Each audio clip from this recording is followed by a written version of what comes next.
Allahu Akbar, Allahu Akbar.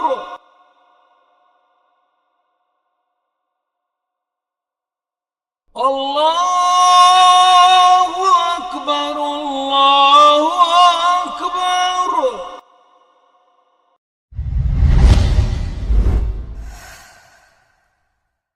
İn uridu illa'l islaha mastata'tu. Mən ancaq bacardığım qədər islah etmək istəyirəm. Bismillahirrahmanirrahim. Elhamdülillahi Rabbil alemin. Vessalatu vesselamu ala eşrafil enbiya'i vel mursalin. Nebiyyina Muhammedin ve ala alihi ve sahbihi ecmain. Yenə Rasulullah sallallahu aleyhi ve sellemin mübarək həyatını davam edirik. Və o vaxt ki, müsəlmanlar Məkkədən hicrət etdilər Həbəşistana ikinci dəfə. Və bundan sonra Qureyş artıq gördü ki, Muhammedin sallallahu aleyhi və səlləmin sahabələri artıq çoxalır. Məkkədən Həbəşistana kifayət qədər müsəlmanlar hicrət etdilər və orada olan müsəlmanlara da heç nə edə bilmədilər. Hətta gördülər ki, içlərində ən hörmətli olan, güclü olan şəxslər də İslamı qəbul etməyə başlayıblar və bu vəziyyət Qureyşə ağır gəldi. Və onlar qorxdular ki, Həmzə və Ömər radiyallahu anhum İslamı qəbul etdilərsə, sonra hər kəs İslamı qəbul edə bilər. Həmçinin görürdülər ki, artıq İslam başqa qəbilələr arasında da yayılır. Və Qureyş toplanıb qərara gəldilər ki, Haşim oğulları və Muttalib oğulları Peyğəmbər sallallahu aleyhi və səlləmi onlara təslim etsinlər və onu öldürsünlər. Lakin Bəni Haşim və Bəni Muttalib bu təkliflə razı olmayıb, əksinə dedilər ki, biz Muhammedi sallallahu aleyhi və səlləmi qoruyacaq. Qureyş deyirdi ki, bu adam, yəni Muhammed sallallahu aleyhi və səlləm böləndir, ayırandır, insanları bir-birindən bölür, ata ilə oğulu, qardaş ilə qardaşı, qadınla ərini, hətta kölələrimizi belə bizdən böldü, ayırdı. Ona görə ona deyirdilər bölən, ayıran. Və sonra Qureyş qərara gəldilər ki, kim onu müdafiə edəcəksə, Haşim oğulları və Muttalib oğulları onlardan müsəlman olan və ya müsəlman olmayanlarla bütün əlaqələrimizi dayandıracaq. Onlara qız verib almayacaq, heç bir şey satılmayacaq, alınmayacaq və heç bir köməklik edilməyəcək və deyilənləri bir dəri üzərinə yazıb Kəbənin içində divardan asdılar və hamısı and içdi ki, heç birimiz bu anlaşmaya müxalif olmayacaq və Haşim oğulları və Muttalib oğulları məcbur qalıb Əbu Talibin məhəlləsinə çəkildilər. Hamısı bir yerdə qalmağa məcbur edildilər. Onlardan bir dənə Peyğəmbər sallallahu aleyhi və səlləmin əmisi Əbu Ləhəb onlardan ayrılıb Qureyş müşrikləri tərəfə keçdi və onlara dəstək verməyə başladı. Məkkəyə başqa yerlərdən gələn tacirləri qarşılayıb deyirdi ki, ey tacirlər, nə badə Haşim oğullarına yeyəcək, içəcək, geyim malları satmayın. Qiymətlərini baha deyin ki, almağa gücləri çatmasın.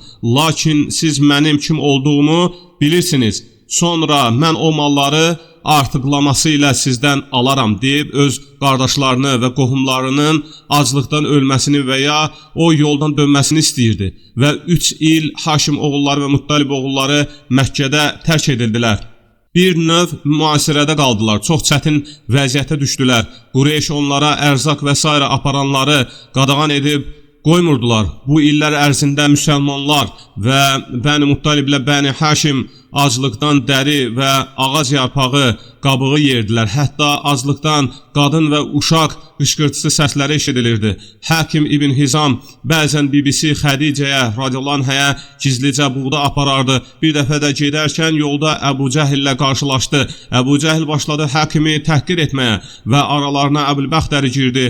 Və Qureyş Əbu Talibə tez-tez xəbər göndərirdi ki, Muhammedi sallallahu aleyhi və səlləmi bizə təslim et, sizi bu sıxıntıdan qurtaraq. Və Əbu Talib də Peyğəmbər sallallahu aleyhi və səlləmə bir şey olmasından çox qorxurdu.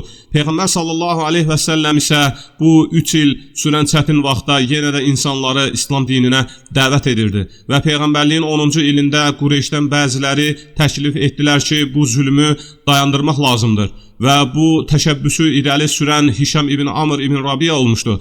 Hişam Mutim ibn Adi və Zuheyr və başqaları ilə görüşüb dedi ki, onlar bizim yaxınlarımız, qohumlarımızdılar. Onlar ac susuz ikən necə biz rahat evlərimizdə oturub yeyib içə bilirik? O yazılmış səhifəni ləğv etmək lazımdır və səhərsi gün toplanıb gəldilər Kəbənin yanında, dedilər ki, ey Məkkə əhli, Haşim və Muttalib oğulları aclıq çəkərkən, əziyyət çəkərkən biz necə ticarət edə bilir, rahat yeyib içə bilirik? Vallahi bu qohumluq əlaqəsini kəsən bu səhifə ləğv edilmədikcə buradan tərpənməyəcək. Bu vaxt Əbu Cəhil qışqırdı, dedi ki, heç vaxt o səhifə ləğv edilməyəcək. Bu vaxt Əbul-Bəxtəri dedi ki, mən onlara razıyam. Mutim İbn Adi dedi ki, mən də sizinlə razıyam. Hişam da onlara qatıldı və bu vaxt Əbu Cəhil dedi ki, görürəm bu əvvəlcədən planlaşdırılmış bir işdir. Bu vaxtı Əbu Talib də gəldi ora və dedi ki, Muhammed sallallahu aleyhi və səlləm deyir ki, bu anda o səhifənin yazılarını bir qurd yemişdir. Allahın adından başqa. Əgər o yalan çıxsa, onunla sizi baş-başa buraxacağam. Yox, əgər düz olarsa o halda bizə zülm etməyə artıq dayandırın. Qureyş bu təkliflə razılaşdılar və girib Kəbənin içindən səhifəni götürüb gördülər ki, doğrudan da qurd səhifədə yazılan bütün sözləri yemişdir. Allahın adından başqa. Hansı ki, səhifənin başlanğıcında Bismikallahümmə sözü yazılmışdır və beləcə yazılmış hökm aradan qaldırıldı. Haşim və Muttalib oğulları sərbəst buraxıldılar. Həmçinin bu hadisədə Peyğəmbər sallallahu aleyhi və səlləmin dediyi möcüzə görülmüşdür və bu onu göstərir ki, Allah subhanahu wa ta'ala ona əvvəlcədən səhifənin bütün sözlərinin qurdun yeməsi, ancaq Allahın adından başqa bu xəbəri Peyğəmbərinə Allah Taala bildirmişdi və bu xəbər Həbəşistanda olan mühacirlərə çatır və elə zənn etdilər ki, Qureyş düzəlib artıq və bəzi müsəlmanlar qayıtdılar Məkkəyə və gələndə gördülər ki, heç nə dəyişməyib. Yenə də həmən vəziyyət davam edir. Yəni müsəlmanlara qarşı yenə də əziyyətlər, istehzalar davam edir. İbn İshaq rivayet eləyir ki, bu hadisələrdən sonra Əbu Talib xəstələndi və xəstəliyi şiddətləndi. Qureyş danışdı ki, Əbu Talib ölməmiş gedək, bir daha Muhammed sallallahu aleyhi və səlləm ilə bizim aramızda hökm etsin. Əgər o öləndən sonra Muhammedə nəsə olarsa, sallallahu aleyhi və səlləm, bütün qəbilələr bizi qınayacaqlar ki, əmsi sağikən ona heç nə edə bilmədilər. O öləndən sonra onu tutub öldürdülər və Qureyşin başçılarından təxminən 25 nəfər toplanıb gəldilər Əbu Talibin yanına. Dedilər ki, ey Əbu Talib, sən də bizdən birisən. Xəstələnəndə sənin üçün qorxduq, qardaşın oğlunu çağır, bizimlə onun arasında olan məsələni çöz. O bizim dinimizə, ilahlarımıza qarışmasın, biz də onun dininə və ilahına qarışmayaq. Əbu Talib adam göndərib Peyğəmbər sallallahu aleyhi və səlləmi çağırdı. Peyğəmbər sallallahu aleyhi və səlləm gələndə Əbu Talib dedi ki, ey qardaşım oğlu, bunlar qövmünün adamlarıdır, səninlə şərtləşmək üçün gəldilər. Peyğəmbər sallallahu aleyhi və səlləm dedi ki, mən onlardan bir kəlmə söz demək istəyirəm. Hansı ki, o kəlməni desələr, bütün ərəblər sizə boyun əyər, əcəmlər isə cizyə verərlər. Dedilər, bir kəlmə ilə hakim olmaq. Əbu Cəhil dedi ki, atanın xətri üçün o kəlmə nədir elə? Onun 10 qatını deyək. Peyğəmbər sallallahu aleyhi və səlləm bu vaxtı dedi ki, deyin, la ilahə illallah. Onlar buna təəccüblənərək, əllərini bir-birinə vuraraq, paltarlarını silkələyərək qalxdılar və dedilər ki, Muhammed ilahlarımızı bir ilah etmək istəyir. Nə qəribə şey danışırsan? Vallahi bu adam bizim istədiyimiz heç bir şeyi etməyəcək. Gedin ata-babalarınızın dini üzrə olmaqda davam edin. Çıxıb getdilər, Allah Teala bu ayələri nazil etdi. Bismillahirrahmanirrahim. Sad vel-Qur'an ziz-zikr. Belillezine keferu fi izzetin ve şiqaq. كم أهلكنا من قبلهم من قرن فنادوا ولا تحين مناص وعجبوا أن جاءهم منذر منهم وقال الكافرون هذا ساحر كذاب أجعل الآلهة إلها واحدا إن هذا لشيء عجاب وانطلق الملأ منهم أن امشوا واصبروا على آلهتكم إن هذا لشيء يراد ما سمعنا بهذا في الملة الآخرة إن هذا إلا اختلاق أأنزل عليه الذكر من بيننا بل هم في شك من ذكري بل لما يذوقوا عذاب. Sad,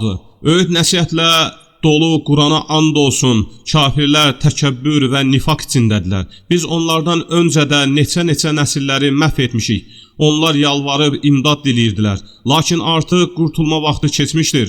Öz aralarından onlara xəbərdarlıq edən bir peyğəmbər gəldiyinə təəccüb edərək kafirlər dedilər, bu yalançı bir sehirbazdır. O bütün ilahları bir ilah mı etdi? Həqiqətən bu əcaib bir şeydir. Onların adlı sanlı adamları çıxıb gedərkən dedilər, gedin öz ilahlarınıza səbirlə davranın. Doğrusu bu sizdən istənilən bir şeydir. Biz bunu axırıncı dində də eşitməmişik. Bu uydurmadan başqa bir şey deyil. Məgər içimizdən təkcə ona mı zikir vəhy edilmişdir? Xeyr, onlar mənim zikrimə şəkk edirlər. Xeyr, onlar mənim əzabımı hələ dadmayıblar. Sad surəsi 1-dən 8-ə qədər. Və bu hadisələrdən sonra Peyğəmbərliyin 10-cu ilində Əbu Talib ölüm döşəyinə düşdü. Ağrıları çoxalanda Səid bin Musayyib rəvayət edir ki, Əbu Talib ölüm ayağındaykən Peyğəmbər sallallahu aleyhi və səlləm yenə onun yanına gəldi və Əbu Cəhl də onun yanında oturmuşdu. Peyğəmbər sallallahu aleyhi və səlləm dedi ki, ey əmi, la ilahə illallah de, bu sənin üçün bir hüccət olsun ki, qiyamət günü sənin üçün şəfaət edim. Əbu Cəhl və Əbu Umeyyə isə dedilər ki, ey Əbu Talib, Abdülmuttalibin dinindən dönürsən? Peyğəmbər sallallahu aleyhi və səlləm yenə dedi ki, la ilahə illallah de. Onlar da təkrar etdilər ki, atalarımızın dinindən dönəcəksənmi? Nəhayət Əbu Talib dedi ki, mən Abdülmuttalibin dinində qalıram. Peyğəmbər sallallahu aleyhi və səlləm dedi ki, ey əmi, qadağan edilmədikcə sənin üçün bağışlanma diləyəcəyəm. Və Əbu Talib beləcə əbədi saadət və tövhid kəlməsi olan cənnətin açarı olan kəlməni deməkdən imtina etdi və beləcə vəfat etdi. İbn Kəsir rahiməhullah deyir ki, əgər bizə müşriklər üçün bağışlanma istəmək üçün izin verilsəydi, Əbu Talib üçün bağışlanma diləyərdim. Lakin o, la ilahə illallah kəlməsini deməkdən imtina etdi. Sonra Allah subhanahu wa ta'ala ayə nazil etdi. Müşriklərin cəhənnəm sakinləri olduqları onlara bəlli olduqdan sonra qohum olsalar belə, Peyğəmbərə və möminlərə onlar üçün bağışlanma diləmək yaraşmaz. Tövbə surəsi 113-cü ayə. Yenə başqa bir ayədə Allah subhanahu wa ta'ala buyurur ki, şübhəsiz ki, sən istədiyini doğru yola yönəldə bilməzsən. Amma Allah istədiyini doğru yola yönəldir. O, doğru yolda olanları da daha yaxşı tanıyandır. Qasas surəsi 56-cı ayə. Bir gün Abbas ibn Abdülmuttalib radiyallahu anhu soruşdu ki, ya Rasulullah, Əbu Talib səni qoruyardı, sənə görə insanlara qəzəblənərdi, ona nəsə bir fayda verə bildinmi?